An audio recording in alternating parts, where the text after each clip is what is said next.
ಹಂಗಾಮಿ CM, out going CM ಇದೆಲ್ಲ ಯಾವುದು ಬೇಡ. ಅಧಿವೇಶನಕ್ಕೆ ಮೊದಲೇನೆ ಕುರ್ಚಿಗೆ ಪರಿಹಾರವನ್ನ ಹುಡುಕಿ. ಕಾಂಗ್ರೆಸ್ ಕುರ್ಚಿ ಕಿತ್ತಾಟಕ್ಕೆ BY ವಿಜೇಂದ್ರ ಬಿಜೆಪಿ ರಾಜ್ಯಾಧ್ಯಕ್ಷರು ಪ್ರತಿಕ್ರಿಯೆ ನೀಡಿರುವಂಥದ್ದು. ಇದು ಆಕ್ರೋಶವನ್ನು ವ್ಯಕ್ತಪಡಿಸಿರುವಂಥದ್ದು. ಯಾವ ಪುರುಷಾರ್ಥಕ್ಕೆ ಅಧಿವೇಶನವನ್ನ ಮಾಡ್ತಾ ಇದ್ದೀರಿ? ರೈತರ ಸಮಸ್ಯೆಗೆ ಪರಿಹಾರವನ್ನ ಕೊಟ್ಟು ಅಧಿವೇಶನ ಮಾಡಬೇಕು. ಪೈಪೋಟಿ ಇತ್ಯರ್ಥ ಮಾಡಿಕೊಂಡು ಅಧಿವೇಶನಕ್ಕೆ ಬನ್ನಿ ಅಂತ ಹೇಳಿದ್ದಾರೆ BY ವಿಜೇಂದ್ರ. ರಾಜ್ಯದ ಏನು ಮುಖ್ಯಮಂತ್ರಿ ಕುರ್ಚಿಗೆ ಕಾಳಗ ನಡೀತಾ ಇದೆ. ಸಿದ್ದರಾಮಯ್ಯನವರು ಔಟ್ ಗೋಯಿಂಗ್ ಚೀಫ್ ಮಿನಿಸ್ಟರ್ ಅಂತೇಳಿ ಆಡಳಿತ ಪಕ್ಷದಲ್ಲಿ ಹೇಳ್ತಾ ಇದ್ದಾರೆ. ಹಾಗಾಗಿ ನಮ್ಮ ಆಗ್ರಹ ಏನು ಅಂತೇಳಿದ್ರೆ, ಇವತ್ತು ನಿಮ್ಮ ಬಡಿದಾಟಕ್ಕೆ ಇವತ್ತು ರೈತರು ಇವತ್ತು ಕಂಗಾಲಾಗಿದ್ದಾರೆ. ರೈತರು ಇವತ್ತು ಅಪೇಕ್ಷೆ ಪಡ್ತಾ ಇರುವಂಥದ್ದು ಅವರ ಸಮಸ್ಯೆಗಳಿಗೆ ರಾಜ್ಯ ಸರ್ಕಾರ ಸ್ಪಂದನೆ ಮಾಡಬೇಕು ಅಂತೇಳಿ.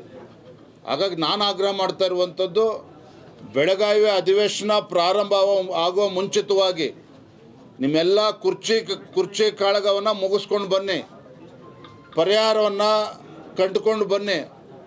ನಿಮ್ಮ ಮುಖ್ಯಮಂತ್ರಿ ಕುರ್ಚಿ ಪರಿಹಾರ ಕಂಡುಕೊಂಡ್ರೆ ಅಲ್ಲೇ ರೈತರ ಸಮಸ್ಯೆಗೆ ಸ್ಪಂದನೆ ಮಾಡೋದಕ್ಕೆ ಸಾಧ್ಯ ಆಗ್ತದೆ.